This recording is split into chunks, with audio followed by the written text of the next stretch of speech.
kami ingin memaparkan hasil penelitian kami. Penelitian kami kali ini membahas tentang pengaruh latensi jaringan dan ukuran payload terhadap waktu respon API yang dianalisis melalui metode desain faktorial dan pendekatan ANOVA dua arah. Baik, pertama-tama saya akan menjelaskan tentang latar belakang penelitian yang kami lakukan. Penelitian ini berfokus pada analisis pengaruh latensi jaringan dan ukuran payload terhadap waktu respon API, khususnya pada sistem terdistribusi yang menggunakan arsitektur microservice. Waktu respons API menjadi sangat penting, karena jika respon terlalu lambat, hal ini dapat menurunkan kualitas layanan dan pengalaman pengguna, bahkan mengganggu pemenuhan standar layanan atau SLA. Oleh karena itu, penelitian ini mencoba mengkaji dua faktor utama, yaitu latensi jaringan sebagai kualitas komunikasi dan payload yang merepresentasikan besarnya data yang diproses. Untuk menganalisis pengaruh keduanya secara sistematis, penelitian ini menggunakan desain faktorial 3x3 dengan pendekatan ANOVA dua arah, sehingga kita bisa melihat pengaruh masing-masing faktor sekaligus interaksinya. Selanjutnya, saya akan menjelaskan metode yang kami pakai dalam penelitian kali ini. Penelitian ini menerapkan desain faktorial 3x3, artinya terdapat dua faktor yang masing-masing memiliki 3 level. Faktor pertama adalah latensi jaringan, yaitu 20 ms, 100 ms, dan 300 ms. Faktor kedua adalah ukuran payload, yaitu 1 kb, 50 kb, dan 500 kb. Dari kombinasi kedua faktor tersebut, diperoleh total 9 kombinasi perlakuan. Setiap kombinasi diuji sebanyak 30 kali replikasi, sehingga total data yang diperoleh adalah 270 data pengamatan. Desain ini memungkinkan peneliti untuk tidak hanya melihat pengaruh latensi dan payload secara terpisah, tetapi juga melihat apakah terdapat interaksi antara keduanya terhadap waktu respon API, menggunakan metode two-way ANOVA. Baik, pada slide kali ini ditampilkan hipotesis yang diuji dalam penelitian. Terdapat 3 hipotesis utama. Hipotesis pertama menguji apakah latensi jaringan berpengaruh signifikan terhadap waktu respon API. Hipotesis 0 menyatakan tidak ada pengaruh, sedangkan hipotesis alternatif menyatakan setidaknya ada satu tingkat latensi yang berpengaruh. Hipotesis kedua menguji pengaruh ukuran payload terhadap waktu respon API dengan konsep hipotesis 0 dan alternatif yang sama. Hipotesis ketiga menguji apakah terdapat interaksi antara latensi jaringan dan ukuran payload. Artinya, apakah pengaruh payload terhadap waktu respons bergantung pada tingkat latensi jaringan tertentu. Ketiga hipotesis ini dianalisis menggunakan ANOVA dua arah. Baik, selanjutnya adalah proses pengumpulan data. Data yang digunakan merupakan data primer yang diperoleh melalui eksperimen. Eksperimen ini mensimulasikan variasi latensi jaringan dan ukuran payload pada sebuah API yang dibangun menggunakan Laravel 10. Pengujian dilakukan melalui endpoint atau eksperimen, di mana parameter latensi dan payload dikontrol secara otomatis. Setiap kombinasi pengujian dijalankan sebanyak 30 kali menggunakan Newman, yaitu command line tool dari Postman, sehingga hasil pengujian konsisten dan terotomatisasi. Waktu respon API kemudian dicatat dan diekspor dalam bentuk file CSV untuk dianalisis lebih lanjut. Baik, di sini ditampilkan gambaran implementasi teknis yang digunakan dalam penelitian. Laravel 10 digunakan sebagai framework backend untuk membangun API dan mensimulasikan delay sesuai parameter latensi yang diberikan. Postman digunakan untuk merancang skenario pengujian API, sedangkan Newman digunakan untuk mengeksekusi pengujian tersebut secara otomatis dan berulang dalam jumlah yang besar. Dengan kombinasi tools ini, penelitian dapat menghasilkan data yang terstruktur, konsisten, dan siap dianalisis secara statistik menggunakan metode ANOVA. Baik, selanjutnya saya akan menjelaskan hasil uji ANOVA dua arah untuk menganalisis waktu respons API. Nah, sebelum melakukan uji ANOVA dua arah, ada asumsi-asumsi yang harus terpenuhi, yaitu asumsi normalitas dan asumsi homogenitas. Yang pertama, asumsi normalitas. Asumsi normalitas sendiri itu bertujuan untuk memastikan data apakah terdistribusi dengan normal atau tidak.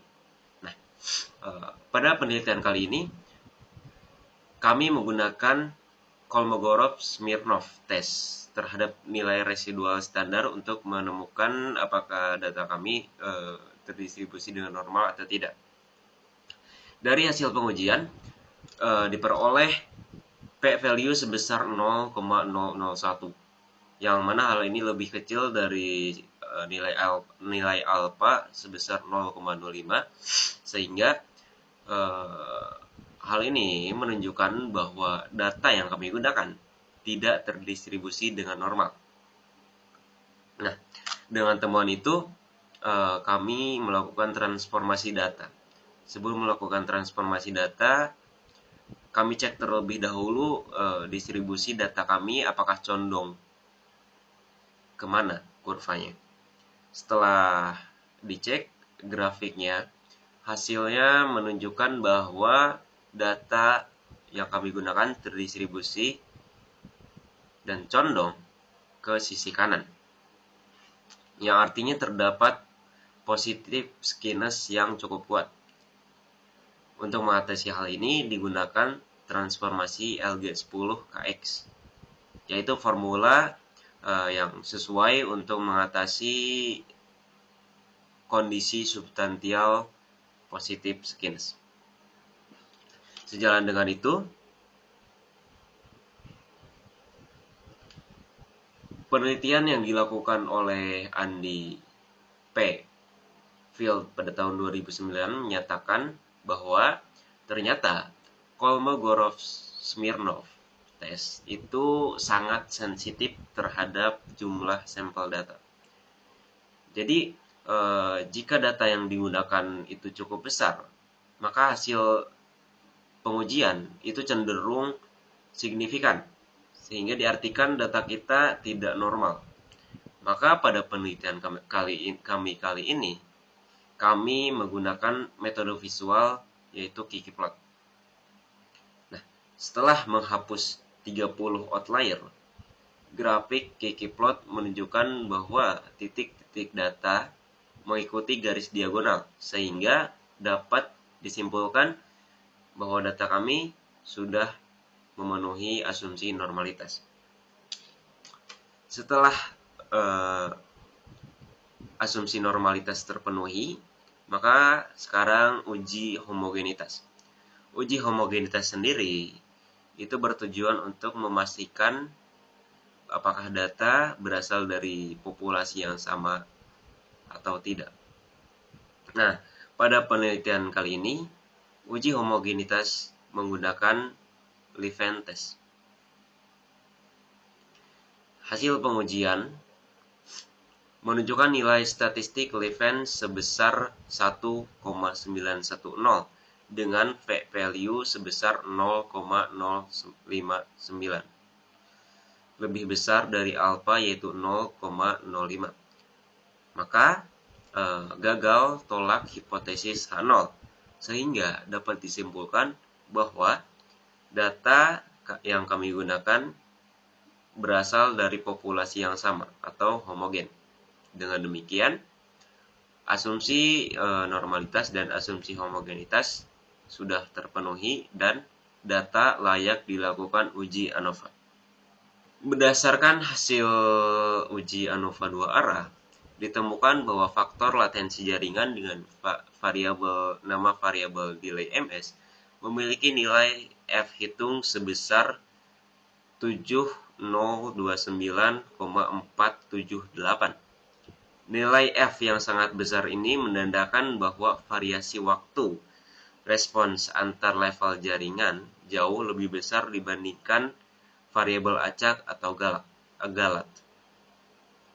Selain itu, diperoleh p-value sebesar 0,001 yang jauh lebih kecil dari taraf signifikansi 0,05. Sehingga keputusan yang diambil adalah menolak hipotesis H0, yang berarti faktor latensi jaringan itu berpengaruh signifikan terhadap waktu respons API. Kemudian untuk faktor ukuran payload, diperoleh nilai F hitung sebesar 0,294 dengan p-value sebesar 0,746. Yang mana nilai ini jauh lebih besar dibandingkan nilai alfa. Maka gagal tolak H0.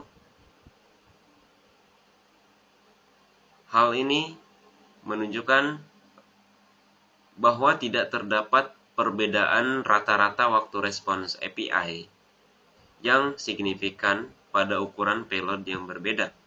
Dengan kata lain, dalam rentang payload 1 kilobit hingga 500 kilobit, perubahan ukuran payload tidak memberikan dampak signifikan terhadap waktu respons API.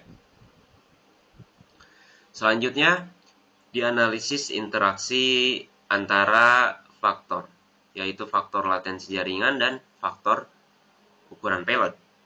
Hasil menunjukkan bahwa nilai F hitung sebesar 0,640 dengan p-value sebesar 0,635 yang jauh lebih besar dari nilai alpha yaitu 0,05, maka gagal menolak hipotesis H0.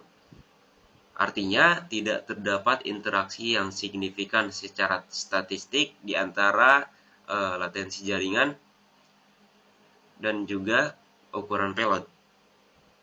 Hal ini menunjukkan bahwa pengaruh latensi jaringan itu bersifat konsisten dan tidak bergantung pada besar kecilnya ukuran payload dalam rentang yang diuji. Kemudian ditemukan pula nilai determinasi sebesar 0,982 yang artinya 98,2% variasi waktu respons API dapat dijelaskan oleh model yang digunakan, khususnya oleh faktor latensi jaringan.